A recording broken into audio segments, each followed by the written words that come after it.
Olá, sejam muito bem-vindos ao canal da Casa de Deus. Eu sou o pastor Clóvis Pontes. Eu sou a pastora Evelyn Pontes, somos pastores sênios da Casa de Deus. Eu e a minha esposa estamos muito felizes com você aqui e desejamos que você seja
teve aqui. Depois vocês vão cantar de novo essa música. Quando esse hino começa, eu vejo sobre a igreja, Deus mostra sobre a igreja a coroa, aquela que a nossa dimensão limitada, a nossa condição limitada entende por coroa, aquela coroa de espinhos, ela se amplia sobre a igreja do lado de fora, ela se amplia e dos espinhos pingam fogo sobre toda a extensão da igreja, toda a extensão da igreja. Uau! Pode aplaudir, o senhor canta de novo, canta.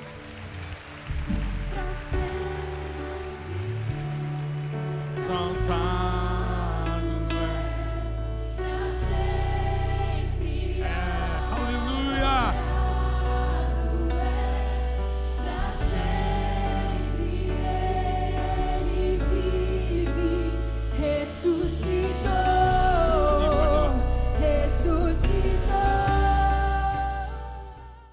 Quero convidar você a abrir a sua Bíblia no texto de Gênesis capítulo 22, essa história linda,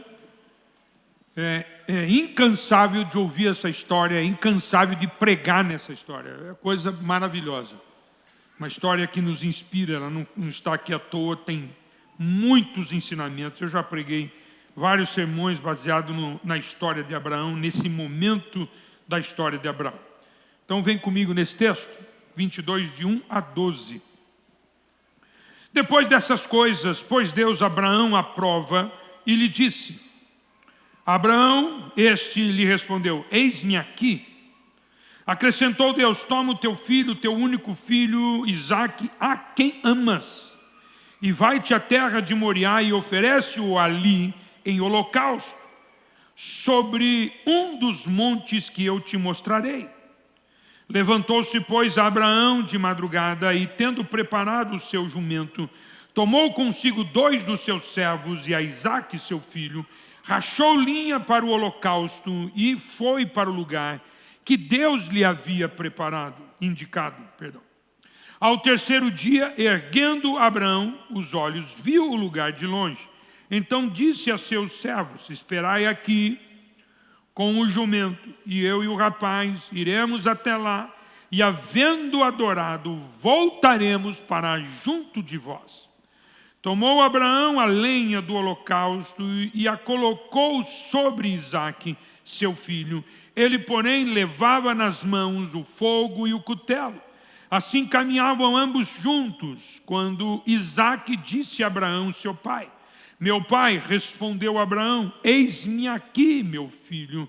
Perguntou-lhe Isaque: eis o fogo e a lenha, mas onde está o cordeiro para o holocausto? Respondeu Abraão: Deus proverá para si, meu filho, o cordeiro para o holocausto. E seguiam ambos juntos. Chegaram ao lugar que Deus lhe havia designado.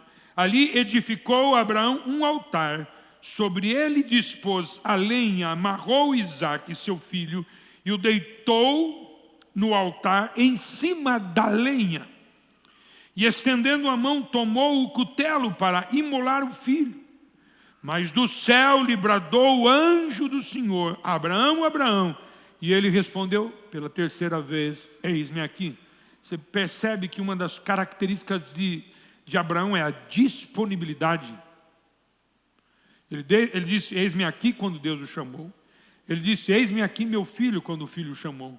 E ele diz agora de novo: eis-me aqui, quando o anjo chamou ele. E isso é incrível, a disponibilidade de um crente leva ele a lugares muito longes. Versículo 11 de novo: mas do céu lhe bradou o anjo do Senhor: Abraão, Abraão. E ele respondeu: eis-me aqui. Então lhe disse: não estendas a mão sobre o rapaz, e nada lhe faças, pois agora sei que temes a Deus, porquanto não me negaste o filho, o teu único filho. Há muitos comentaristas desse texto que fazem uma semelhança desse momento com Jesus, mostra todo o sacrifício de Jesus, paralelo ao sacrifício que Abraão se propôs a fazer para Jesus, mostra exatamente a paralelo como isso é poderoso. E eu acredito que aqui existe um ambiente muito poderoso para a gente viver algo em Deus. Eu quero que você anote o tema do sermão é: quando Deus proverá? Isso não é uma afirmação, isso é uma pergunta. Embora eu possa fazer uma afirmação. Mas quando Deus proverá? Isso é uma pergunta. Vou repetir isso, não é uma afirmação. Talvez esteja isso no seu coração. Quando Deus vai prover na minha vida? A gente precisa entender qual é o ambiente dessa provisão.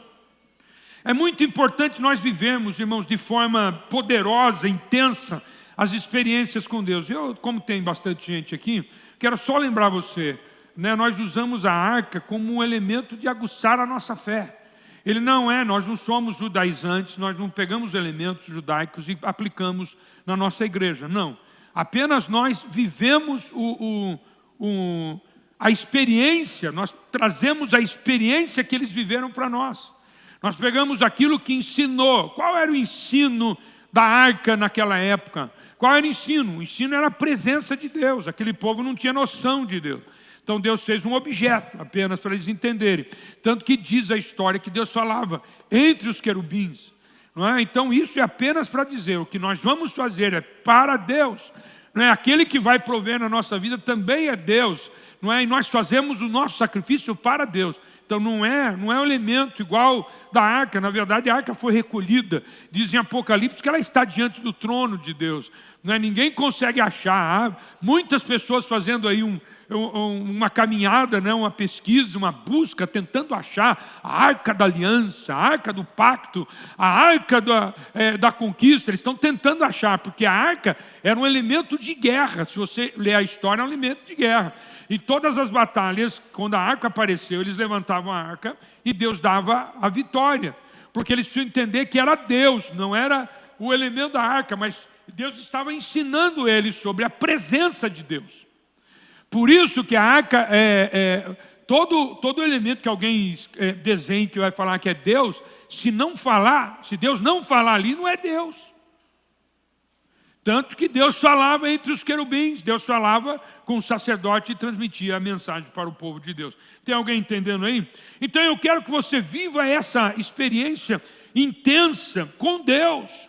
Não viva de qualquer forma, já que você entrou para a campanha da arca, trate isso com muita seriedade, trate isso com muito zelo, viva para que você receba de Deus aquilo que você deseja para a sua vida. Viva intensamente, diariamente. Não é? Quem me conhece sabe, eu vivo uma campanha, eu vivo diariamente, eu não vivo só quando eu estou na igreja. Eu estou vivendo, amanhã tem um jejum de 24 horas que eu vou fazer, se você quiser fazer, entra comigo, porque é campanha, eu estou em campanha. Meu irmão, meu sono fica agitado quando eu estou em campanha. Então eu quero que Deus faça muito na sua vida. Porque eu tenho certeza que Deus tem milagres para fazer na sua vida. Quem tem certeza disso? Diga um amém de crente aí. Então, Ele deseja fazer muito mais daquilo que pedimos ou pensamos. Se você não entrar nessa, meu irmão, você vai ficar no natural. A campanha da Arca da Conquista ou qualquer desafio de fé na sua vida tem que entrar no sobrenatural. Por favor, peça alguma coisa que você não consegue fazer. Peça algo que é impossível para você. Escuta, meu irmão, as suas experiências com Deus têm o poder de alcançar gerações. Seus filhos, netos e bisnetos serão abençoados. Então, o primeiro ponto que eu quero que você anote nesta manhã é que o milagre será sempre, o milagre será sempre e maior do que nós imaginamos. Ele será sempre maior do que nós imaginamos. Tem crente aí ou não? Vou dizer de novo, primeiro ponto. O milagre será sempre maior do que nós imaginamos. Vocês sabem muito bem que eu amo falar sobre fé geracional. Não amo falar, mas eu escrevi um livro sobre fé geracional. Porque eu quero que você entenda, meu irmão, que o milagre é muito maior do que o seu tempo. Quando você pega a história de Abraão, você vai falar, mas pastor, mas também é Abraão. Vamos pegar o do Elias, mas também é Elias. A Bíblia diz sobre Elias, e com certeza têm o mesmo pensamento sobre Abraão. Qual é o pensamento, pastor? Qual é o pensamento? Que eles são homens semelhantes a nós. Se Abraão viveu uma experiência dessa tão poderosa que todos nós, o mundo inteiro é abençoado por causa da experiência que ele viveu, por que eu acho, eu não posso achar que as experiências que eu vou viver também vai trazer um impacto para as gerações? Tem muita coisa que Deus vai construir na sua vida que os seus filhos e netos vão viver. Tem crente aí entendendo ou não? Então eu preciso entender o que Deus quer fazer na minha vida. O problema não é só meu, não é só para mim. Se Ele não fizer, as consequências e os problemas não são só para mim, não é só por minha causa, nem só por mim, mas também meus filhos e netos vão colher isso. Por isso há uma responsabilidade sobre nós, sobre mim e você, de fazer de tudo para viver, meu irmão, viver as experiências, viver esses desafios em Deus, porque aquilo que Deus vai construir na minha vida, Ele vai impactar outras gerações. Às vezes parece que eu estou apenas dizendo que os milagres vão acontecer apenas para a próxima geração. Não, meu irmão. Não. Eu estou dizendo que o que Deus vai fazer na tua vida hoje vai impactar o amanhã. Só isso. Pastor, então tudo que Deus vai fazer, que vai construir, vai ser amanhã? Não, irmãos, tem coisas que Deus não constrói hoje por causa do ambiente, por causa da condição. Como no caso de Davi e Salomão. Davi teve a vontade de construir o templo, Deus falou para ele, mas quem construiu foi Salomão. Qual é o problema disso? Só que se Davi não tivesse vivido o que ele viveu, Salomão também não teria construído o templo. Ou teria apanhado muito para poder construir. E eu acredito que ele nem teria construído. Tem crente aí ou não? Eu quero dizer para você que Deus tem milagres, eu tenho essa notícia, que Deus tem milagres hoje para fazer na sua vida. Ele pode fazer agora, Ele pode fazer hoje, Ele pode fazer amanhã, mas Ele tem milagres para fazer na sua vida. Mas ponha na sua conta, esse milagre não é só por você e por tua causa. Não esqueça do tema do sermão, quando Deus proverá. O que Deus vai fazer não tem a ver só com você. Irmãos, quando Deus faz algo, é muito grande. É muito grande.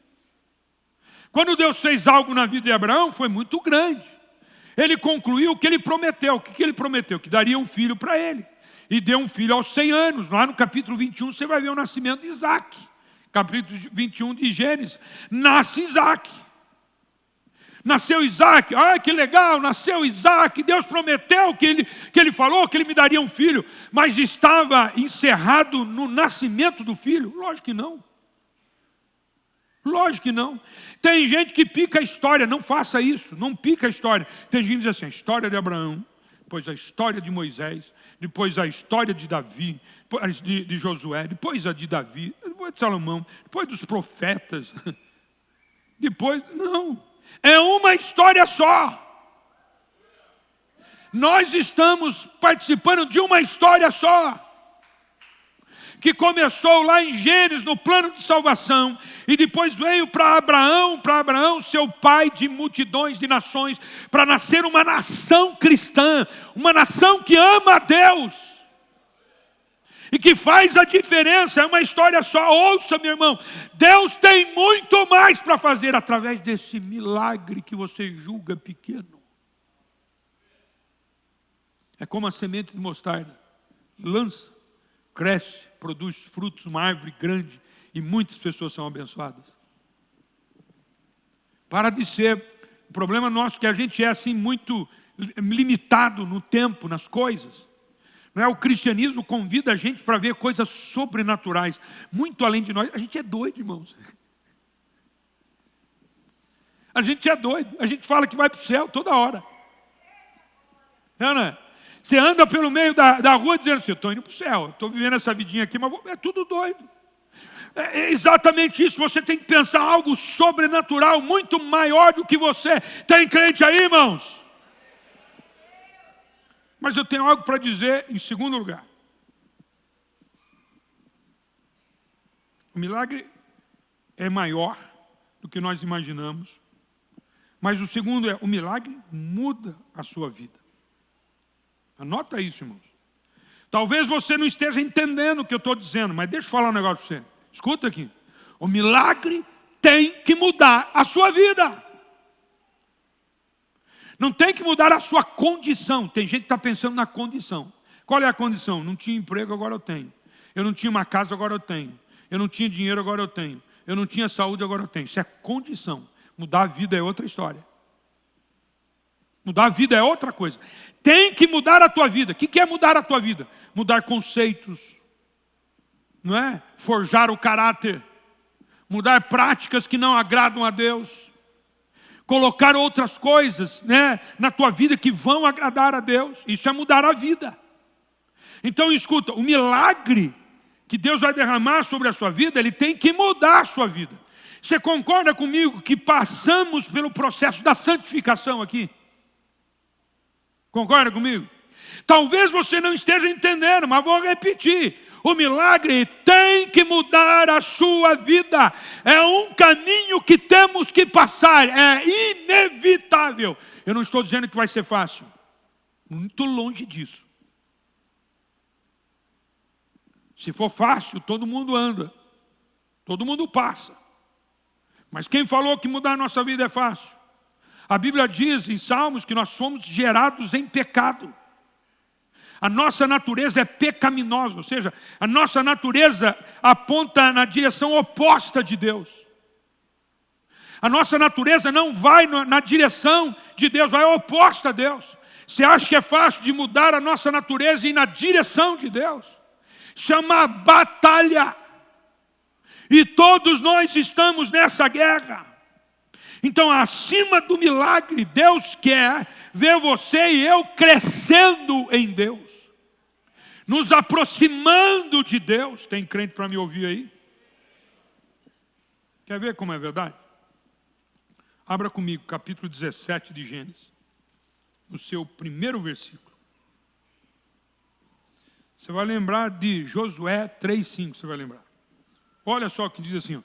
Quando atingiu a Abraão, aqui ainda Abraão, quando atingiu Abraão a idade de 99 anos, quantos anos, irmãos?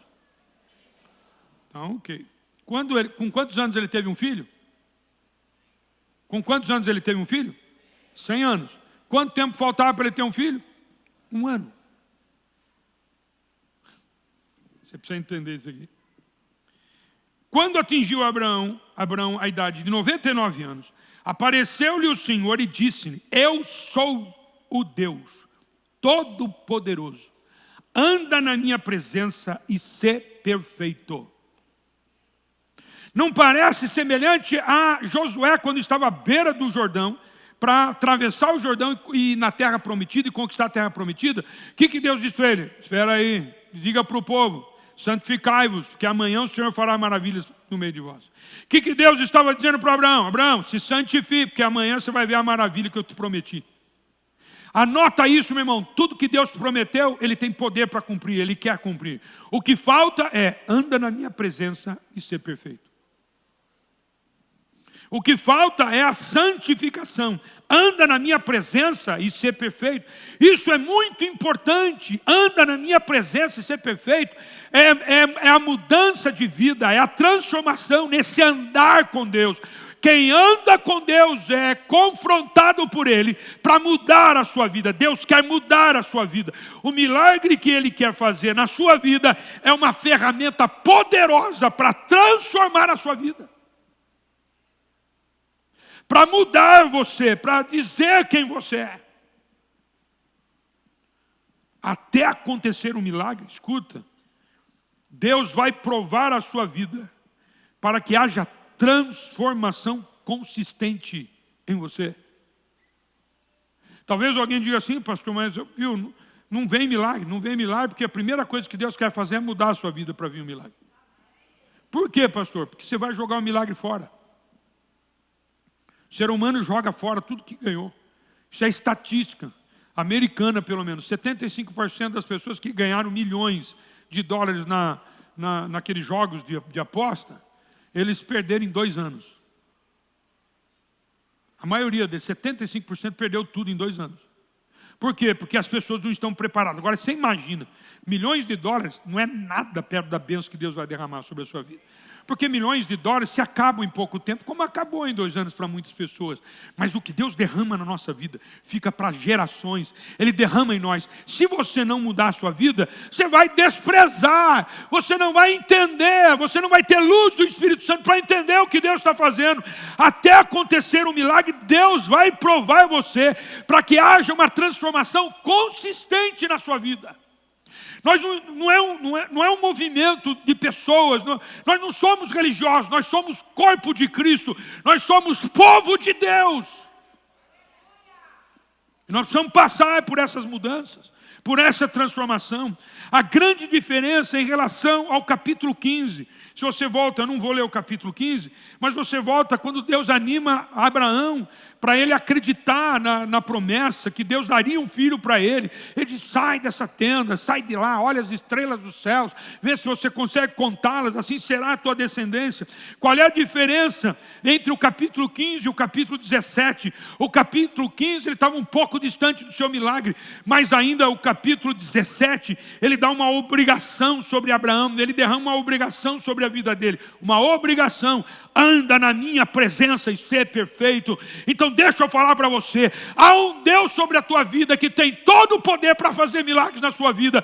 Ele tem todo o poder nos céus e na terra e debaixo da terra, e ninguém pode impedir o agir de Deus. Mas Ele está pedindo para mim e para você: anda na sua presença e ser perfeito. Anda na minha presença e ser perfeito, Ele está dizendo. Será que não é isso que está faltando para você? Ou você está apenas pedindo um milagre para resolver um probleminha condicional seu, só na condição? Então, anote o que o pastor vai dizer.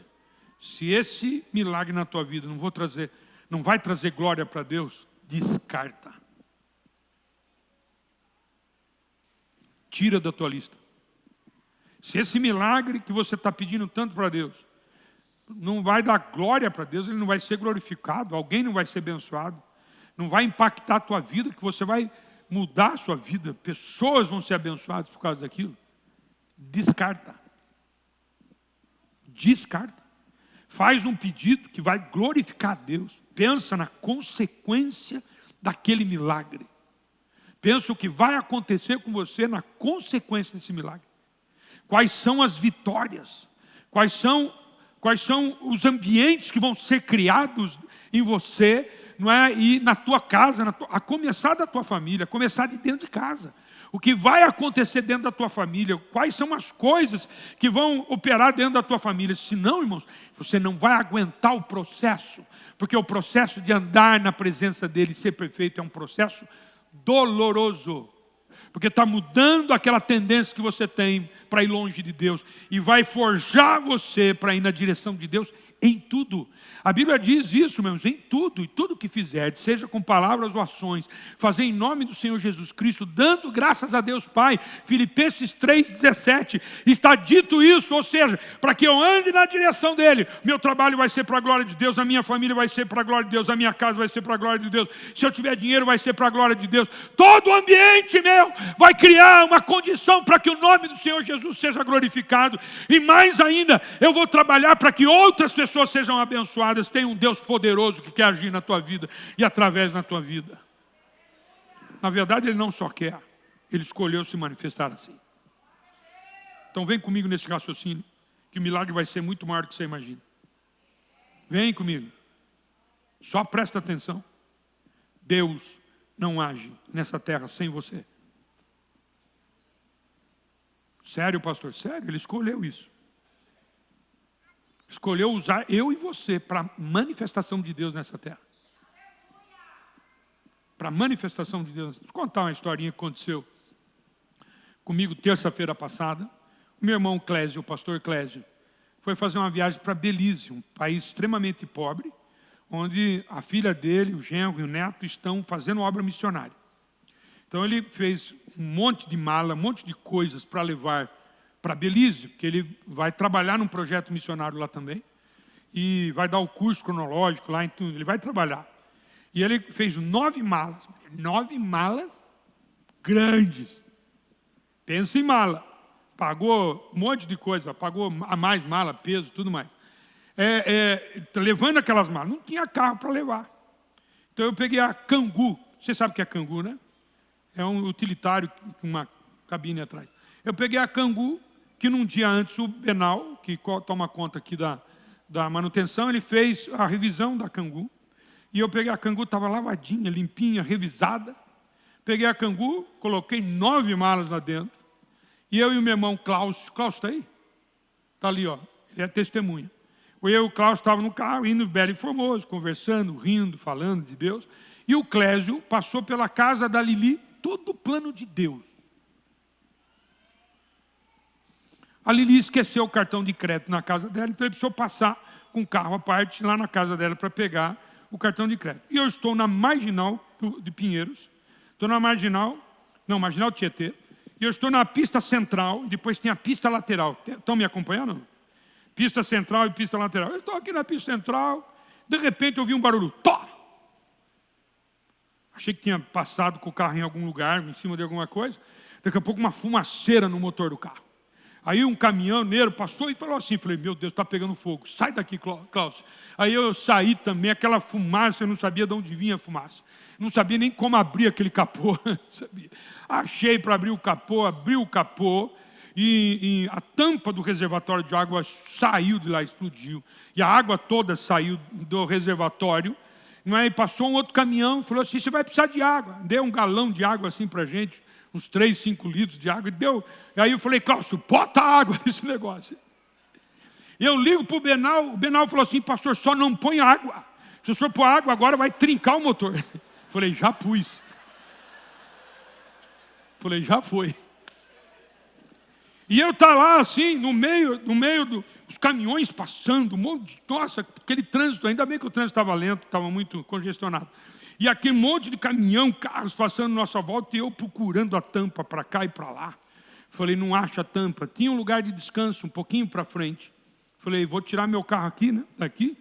E quando eu fui sair, o carro pisou na tampa, estourou a tampa. Estava debaixo. Mas eu procurei, irmãos, não achei a tampa. Estourou a tampa. Estourou a tampa, aí eu pus o carro na área de descanso. Falei, Benal, compra uma tampa e corre para cá, irmão. Preciso chegar com tempo lá. Ainda bem que a gente estava com um horário bem com antecedência, por causa das 9 malas, inclusive. Então a gente estava com algumas horas de antecedência. E aí eram umas 18 horas, mais ou menos isso. O Cláudio ficou preocupado, porque podia ser assaltado, ali é um lugar realmente perigoso, muita gente é assaltada. Ele falou assim, vão depenar a gente, vamos embora, vamos deixar o carro aqui. Eu falei, não vou deixar o carro, vão depenar o carro, então eu vou ficar aqui. Foi muito rápido. Enquanto a gente estava conversando aqui, o Clésio, meu irmão, apareceu do lado de lá. Ele, em vez de vir na pista central, ele foi na lateral. Então ele estava na calçada do lado de lá, não dava para atravessar. Ele liga por telefone para o Cláudio, e o Cláudio conta direito para ele o que aconteceu, que o Benal ia vir trazer a tampa, não sei o quê, como é que ia fazer. Eu até liguei para o irmão da van, o Fernando, que é sempre tão generoso com a gente, ele ia dar um jeito de ir lá, enfim. Só sei que naquele tempo que ele estava conversando com o Cláudio por telefone, apareceu um cidadão lá com o Cláudio, do lado de lá, apareceu na moto e conversou com ele. Quando o cidadão chegou, eu vi o cidadão chegou na moto, eu olho para trás. Parou um carro atrás do nosso carro, um HB20 branquinho. Saiu uma mulher tremendo, mas tremendo igual uma vara verde, assim, ela tremia, e ela não conseguia respirar. E eu percebi que ela estava com problema de falta de ar, porque quando meu pai estava no hospital, ele estava com um problema de falta de ar, então na clavícula que ela afundava bastante, porque ele curava o ar. E eu olhei, eu falei para a família assim, ó, eu sou pastor, eu posso orar por ela? A filha falou assim, pode sim, pastor, ela também é evangélica. Irmãos, eu estou falando para vocês, diante de Deus e dos santos anjos. Eu pus a mão na cabeça dela, ela acalmou na hora. Eu falei assim, em nome de Jesus, acalma-te. Sai todo o mal agora e volta no seu estado normal. Eu fiz esta oração. Foi na hora. Ela parou de tremer. A respiração dela começou a ficar tranquila. Ela sentou no banco do carro e olhou para mim e falou assim, obrigado, pastor. Espera aí, você já vai aplaudir. Espera aí que tem fogo aí. Aí ela entrou no carro, eu segurei o trânsito, elas saíram e foram embora. Quando eu olho, o cidadão de moto estava no nosso carro. Estava lá. Irmãos, escuta a história. Ele tinha uma caixinha desse tamanho de ferramenta. Ele é aquele cidadão que socorre gente lá na Marginal para ganhar um dinheirinho. E ele tinha uma caixinha de ferramenta assim. Ele abre a caixinha.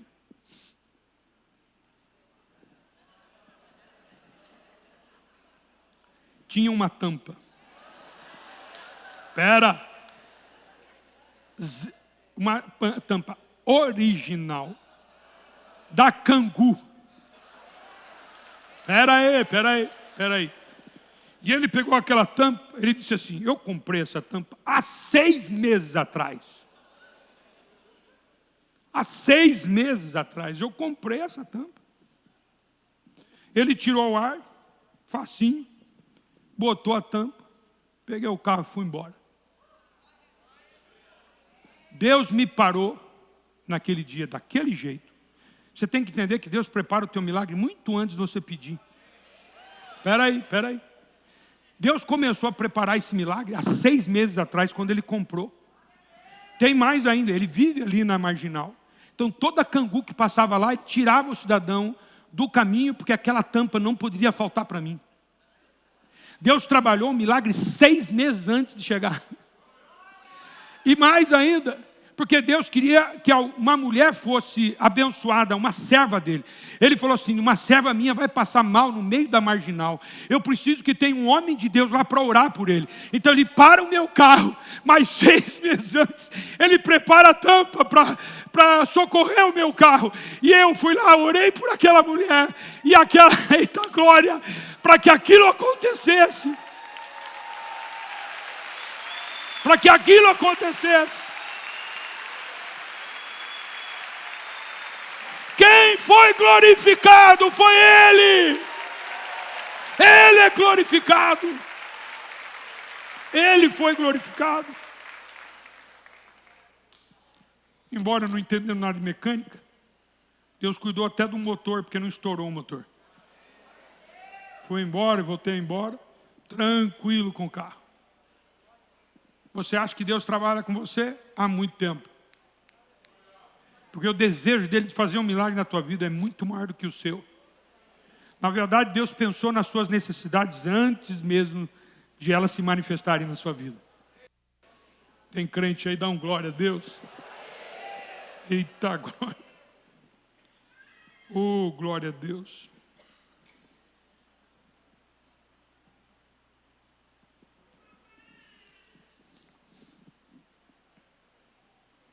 Anda na minha presença e ser perfeito.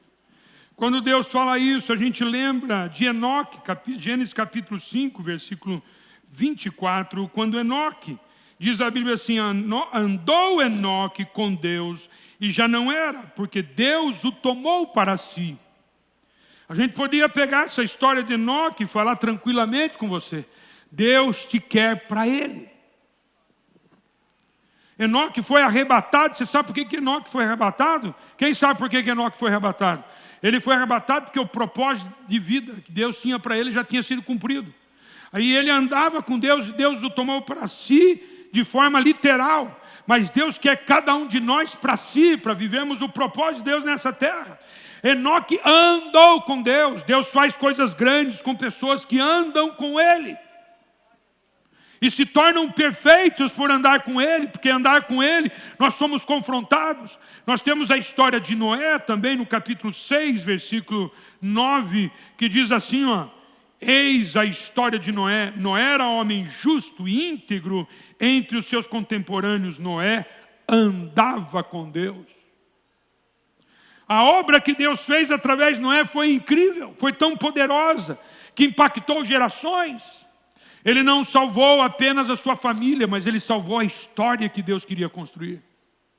Ele salvou gerações que viriam depois. Significa que ele era um homem com uma vontade única.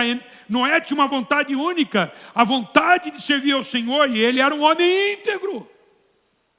Ou seja, ele andava com Deus, ele se tornou perfeito para a glória do Senhor. Abraão tinha que ser esse homem. Mas só Enoque, só Noé e só Abraão? Não, nós temos que ser esses homens e mulheres que andam com Deus e vão passando por um processo de transformação, de milagre. Tem crente aí ou não? Você precisa ser maduro para enxergar corretamente o que Deus quer fazer. Você precisa ser maduro em Deus para suportar o milagre que Ele vai derramar. Você tem que ser maduro o suficiente para suportar o que Deus vai fazer através da sua vida. E assim mesmo você dá glória a Deus. Deus vai fazer coisas... Tem crente aí, irmãos? Então pega isso. Deus vai fazer coisas tão grandes, tão poderosas na sua vida, através da sua vida, que você tem que estar maduro em Deus, para dar glória somente a Ele, para dar glória somente ao Senhor. Anda na minha presença e ser perfeito. O milagre de Deus pode fazer é agora. Creia nisso. Mas antes, andar na presença de Deus, se tornar perfeito, é necessário. E andar na presença de Deus, ser perfeito, é um trabalho diário de cada um de nós. É a santificação. Por favor, se você receber algo de Deus, santifique-se. Para você não jogar pérola aos porcos. Jogar algo tão valioso que Deus colocou nas tuas mãos e você acaba não usando direito por falta de maturidade espiritual, por falta de maturidade para ouvir a voz de Deus, para saber o que Ele está falando. Eu concluo, meu irmão, por causa disso tudo, que o milagre, na verdade o milagre é para mudar a minha vida, é para mudar a sua vida. Talvez alguém pergunte, mas por que, pastor? Tudo isso para um milagre, por quê? Porque nós precisamos de condição para suportar o tamanho da glória que Deus vai derramar na nossa vida e através da nossa vida, no promover aquele milagre, vai derramar uma glória poderosa. E aqui, se você tiver coragem, eu vou contar a minha história.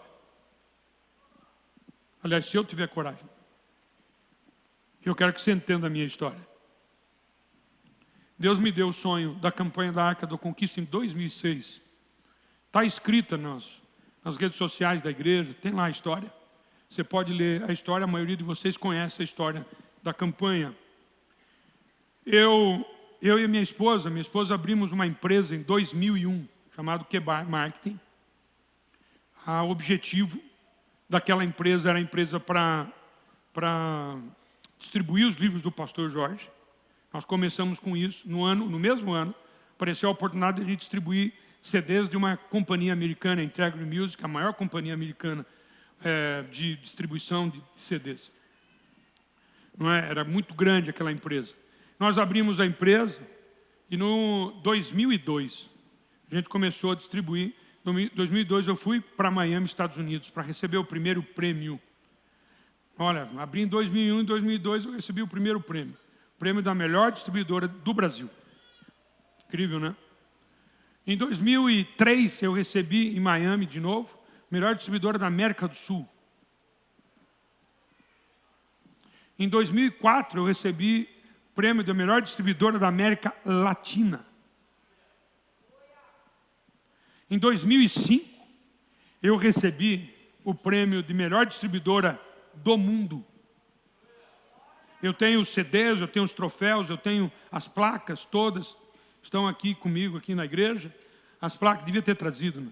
Melhor distribuidora do mundo. Está aqui no escritório da Evelyn. Melhor distribuidora do mundo.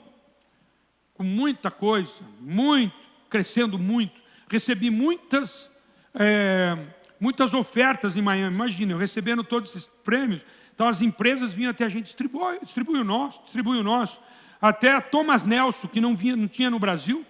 A editora Thomas Nelson, na época, falou, distribui para a gente no Brasil. Eu falei, eu vou só distribuir os livros do pastor Jorge.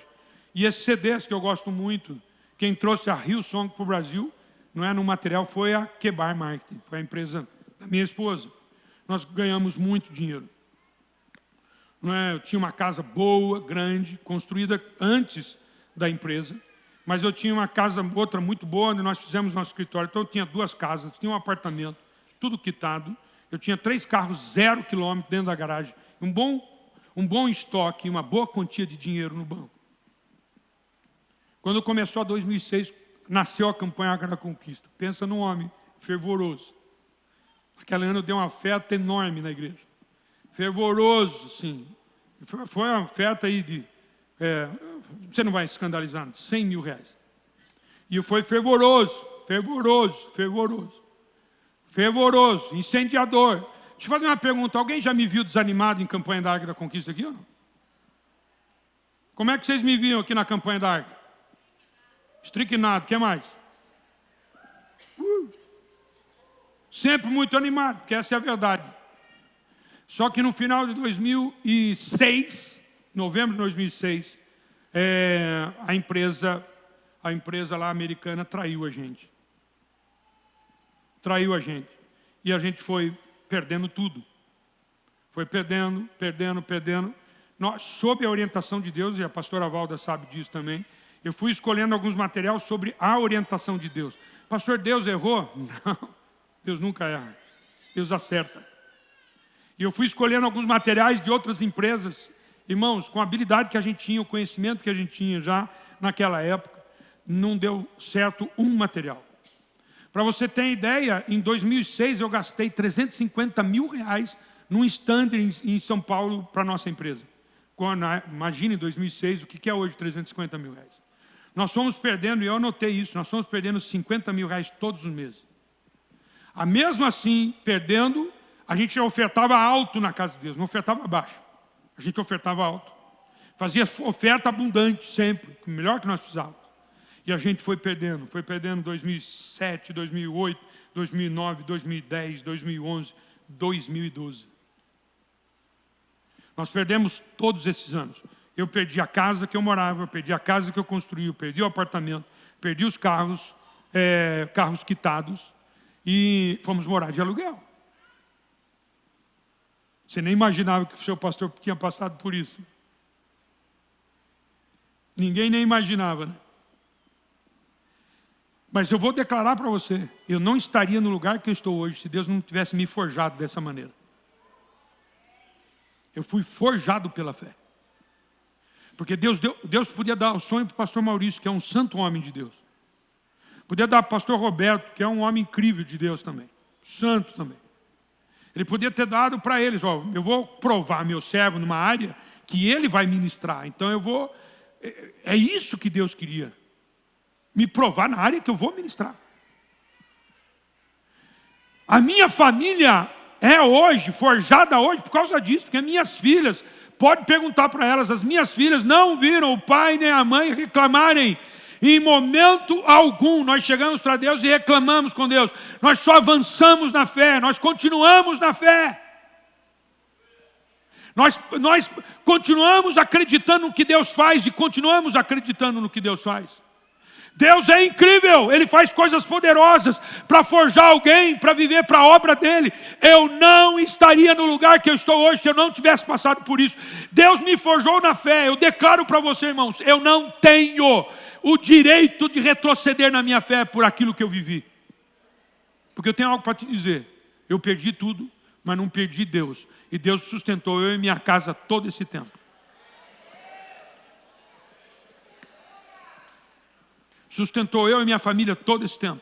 Construiu a fé na Ana, a fé na Isabelle, e elas são ofertantes, sim, abundantes, porque elas viram o pai e a mãe ofertando em tempos de crise, em tempos difíceis. Viu o pai e a mãe não retrocedendo na fé, mas avançando na fé. A gente nunca desistiu e Deus construiu a nossa fé baseado nisso. Eu lembro quando o pastor Jorge disse para mim, Clóvis, eu não tinha outro nome, era você. Eu falei com Deus 10 vezes. É Ele mesmo que vai assumir a igreja? Deus falou, é Ele mesmo. Porque Deus sabe o que forjou no meu coração um homem de fé. Em 2014 eu assumi a presidência da igreja. Em 2021 comprei o meu apartamento. Você tem estômago para ouvir ou não? Então, comprei um apartamento aqui de 220 metros, só para eu e para a Eve. Olha, até para brincar de pé de esconde. Apartamento antigo, de 30 anos, avaliado em 900 mil reais. A Caixa Econômica que eu financei avaliou em 954 mil. Eu financei sem dinheiro, não tinha dinheiro para dar entrada. Eu falei para o dono, ele veio aqui e falei, não tem dinheiro para dar entrada, um casal de japoneses. E ele falou assim, ah é? Eu falei, não tem. A gente vai ter que dar um jeito nisso. Falei, eu não tenho dinheiro para reformar, se não reformar também não entro. Falei, a gente precisa resolver isso. Eu fui negociando, e eu fechei o apartamento em 550 mil reais. Você acha que não foi Deus isso? Apartamento hoje, sem reformar, estão vendendo por R$1 milhão. Eu fechei por 550. E aí, a gente fez um jogo de número na entrada, aí sobrou um pouco de dinheiro, porque eu financiei 900, e na verdade chegou 720 na mão do cidadão. Nós negociamos aquilo, paguei os impostos, paguei o TBI, paguei o imposto dele, sobrou ainda 140 mil na minha mão para eu fazer a reforma. Tem crente aí ou não? Ah, deixa eu falar para você, na hora que for assinar, eu falei, rapaz, tem esse imposto aqui, vamos dividir em 2? Então eu fechei em 540 o apartamento. Tem crente aí, irmãos? Tem crente aí ou não? Eita glória, hein? Deus é bom demais. Eu falei, Senhor, o Senhor está me abençoando. O Senhor está derramando sobre a minha vida. E eu fiquei aí um período sem carro, que ninguém ficou sabendo também, só o pastor Maurício, que mora perto de mim lá, ficou sabendo que eu estava sem carro.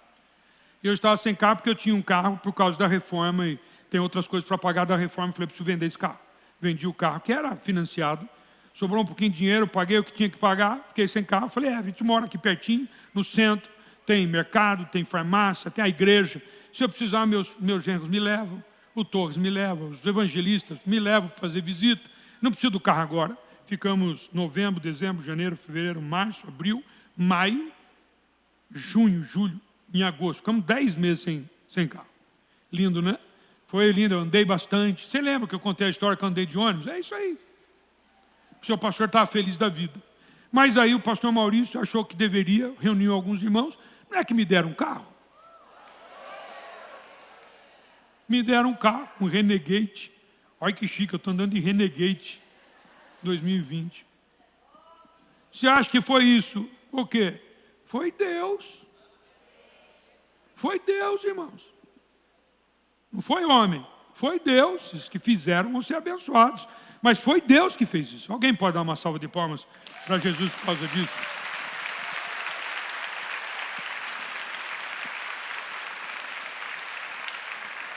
Talvez você sentado no banco, você pensa assim, o pastor prega assim porque ele não passa dificuldades. Não, irmãos.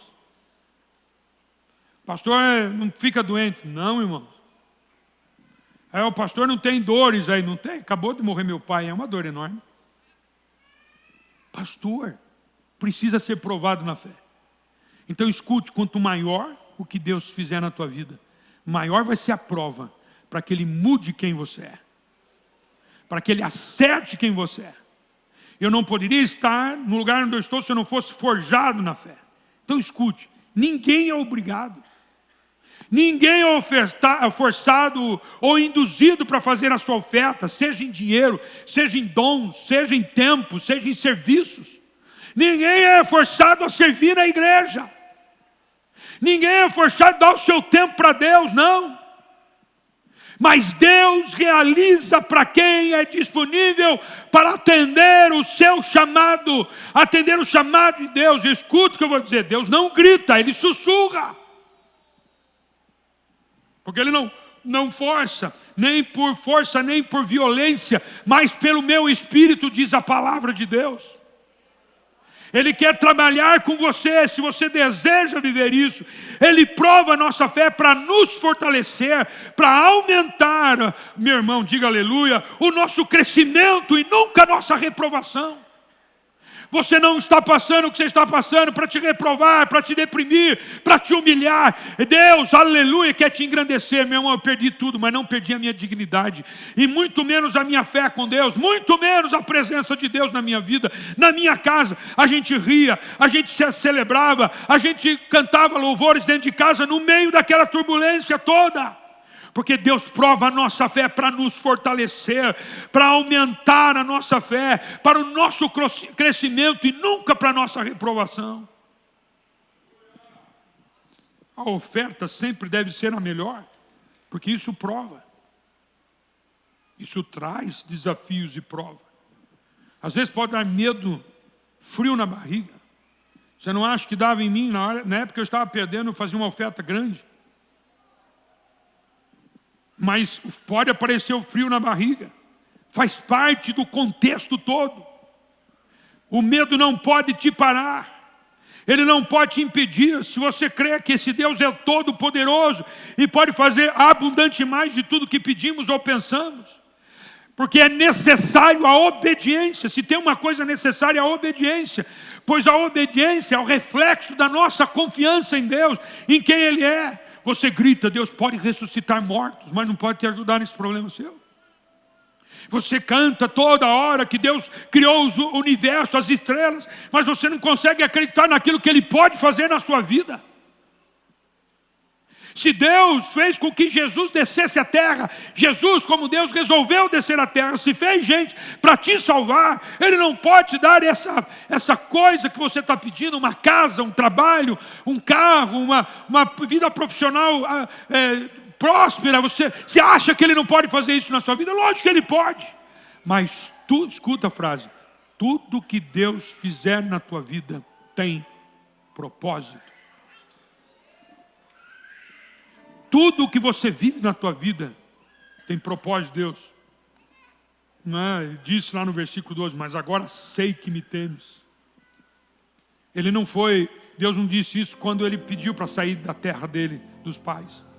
Deus não falou isso para ele quando ele ouviu de Deus assim, sai da tua tenda, contra as estrelas se pode, assim será a tua descendência. Deus não falou isso para ele. Deus não falou para ele naquele momento que ele falou, dá o teu filho para mim. E ele pega as coisas e vai, fala para os seus servos ficarem lá. Não falou naquele momento. Não falou no caminho. Não falou no caminho. Quando ele estava ele e o filho só, e o filho dele pergunta, pai, onde é que está o animal para o sacrifício? Não falou para ele. Não falou para ele quando ele chegou lá no monte, ergueu o altar. E erguendo o altar, ele amarra o seu filho, ele põe o seu filho. Ele não falou naquele momento. Ele só falou quando ele estendeu o cutelo. E ele foi para matar o filho, rasgar o filho do peito até a barriga. Ele falou, para. Não faças nada de mal a esse rapaz. Porque agora sei que me temes. A fé e o sacrifício de fé, o exercício de fé, sempre é para te colocar em lugares maiores. Sempre. O problema é quando você foge. Você não acredita. Você tenta você resolver o problema. Você tenta você achar o caminho, a solução. Ou você vai no caminho dizendo assim, Deus não pode, Deus não faz. Irmãos, nós estamos servindo um Deus que faz. Um Deus que pode. Um Deus que fez os céus e a terra. Um Deus que me fez e te fez. Aleluia. Um Deus que desceu na terra, veio até nós, morreu por nós, se sacrificou por nós. É esse Deus que nós estamos servindo. É Ele que pode. A fé de Abraão foi confirmada através da sua oferta. Qual é a oferta que você vai fazer? A sua melhor? Ou uma outra que não faz a diferença para você? Pastor, e o tema da mensagem? Vou terminar em 2 minutos aqui. Quando Deus proverá? A pergunta é essa. O tema do sermão é esse. É quando Deus proverá. Presta atenção. É quando você levantar um altar. Quando você levantar um altar. Quero que você entenda aqui, altar. Altar tem o altar de sacrifício. Quando você pega na palavra de Deus, tem um altar de sacrifício. Em hebraico, meu irmão, ele é traduzido por holocausto. Você vê lá em Gênesis 8:20. Gênesis 8:20. Diz assim, levantou Noé um altar ao Senhor. E tomando de animais limpos e aves limpas, ofereceu holocausto sobre o altar. Esse altar se chama o altar do sacrifício. O holocausto é sacrifício. Então quando você levantar um altar de sacrifício, presta atenção. A Bíblia fala também da altar das ofertas, Número capítulo 5.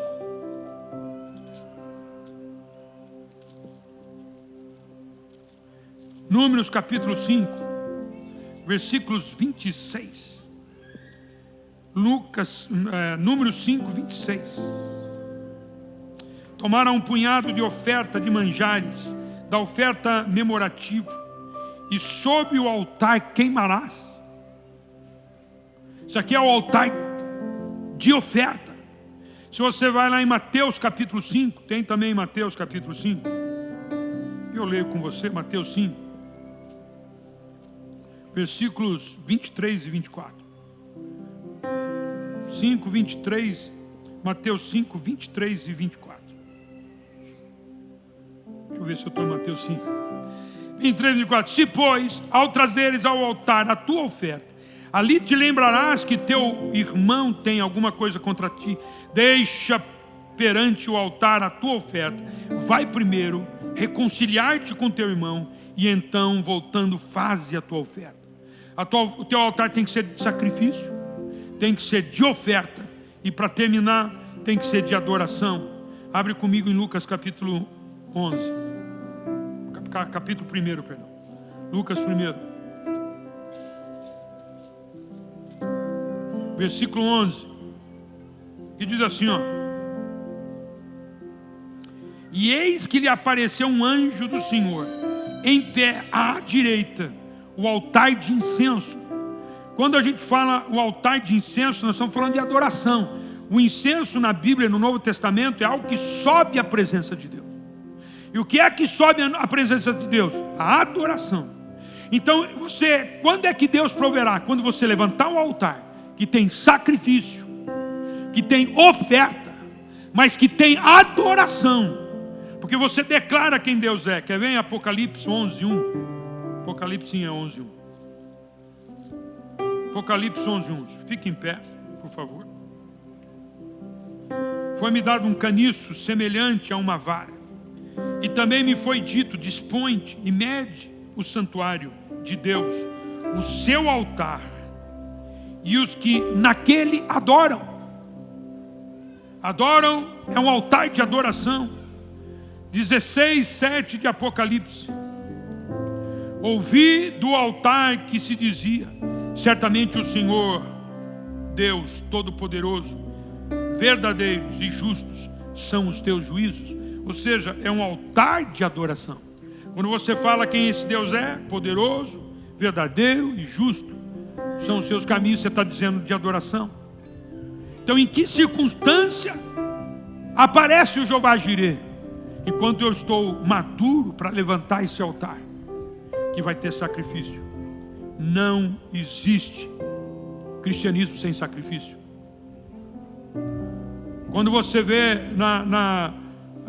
quando você vê na interpretação de altar, altar é o ambiente de oferta que abre caminho para você estar na presença de Deus. É exatamente isso que o dicionário da Bíblia diz, que o altar é algo que abre o caminho para você entrar na presença de Deus. Então eu entro na presença de Deus com sacrifício, eu entro na presença de Deus com oferta, eu entro na presença de Deus com adoração. Não vai ser exigido, não exige de você apenas a sua oferta, exige você. Você lembra que Deus aceita o ofertante e a sua oferta, porque Deus quer saber como é que você está.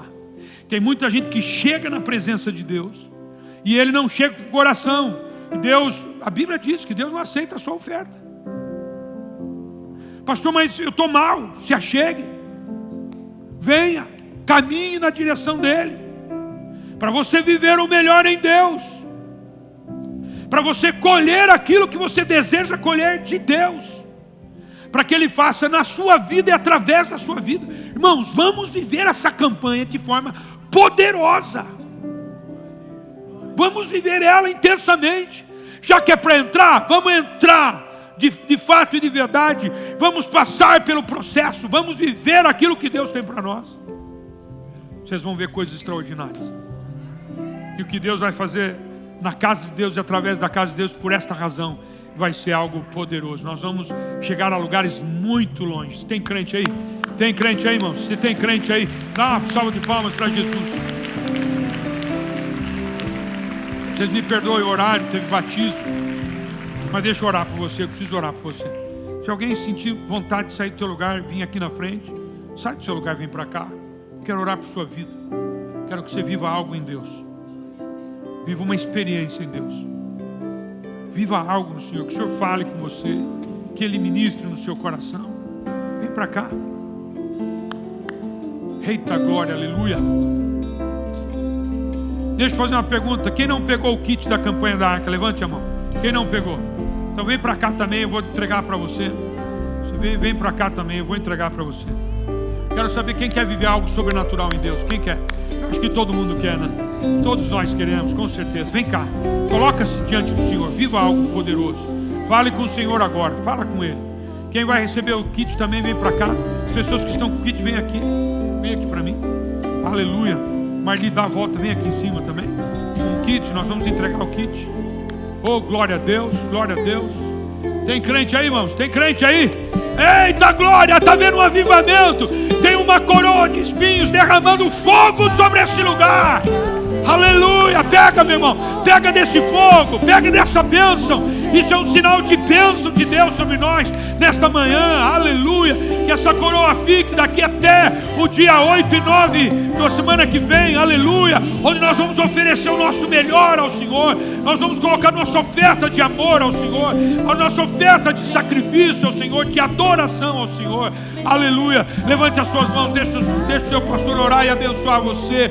Pai, nós oramos em nome de Jesus, Senhor, com toda a fé do nosso coração, Pai. Te agradecemos, ó Deus, por aquilo que a Tua palavra ministrou no nosso coração, na nossa vida, na nossa alma, Senhor. Obrigado, Pai, por tudo aquilo que o Senhor tem feito. E há homens e mulheres aqui que querem viver o melhor em Deus, querem viver uma experiência que vai mudar a vida deles, vai mudar a geração deles. Pai, o Teu povo está aqui, Senhor, e deseja viver isso.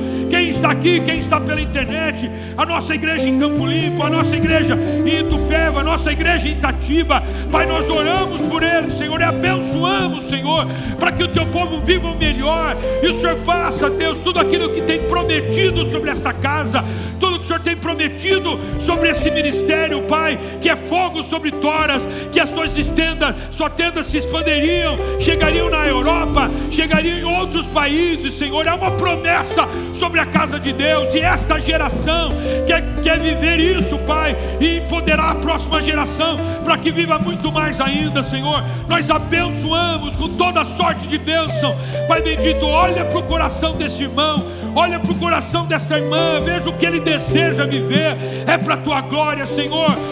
Pai, que os Teus olhos estejam atentos a eles, fala com eles, Senhor, fala com eles do que eles devem fazer para essa campanha, como eles devem viver essa campanha, Senhor, e transforma-nos, Pai, transforma-nos, Senhor, e andará e solar, transforma-nos, Pai, transforma cada um de nós, transforma cada um de nós. Queremos viver algo poderoso em Cristo Jesus. Minha esposa, estamos muito felizes de saber que você assistiu a mensagem. Nosso desejo é que Deus tenha dado resposta para você, direção para a sua vida. Se você gostou da mensagem, compartilhe com algum amigo, não é? E também faz um comentário daquilo que significou para você, o que você sentiu que Deus fez na sua vida. Aproveitando isso, se inscreva no nosso canal e ative o nosso sininho para toda vez que tiver novidades você estará recebendo. Isso, o nosso canal tem muito conteúdo para você, para os seus filhos, conteúdo para a sua vida profissional. O canal Casa de Deus está aqui para te abençoar. Muito obrigado e até a próxima. Sejam em Deus.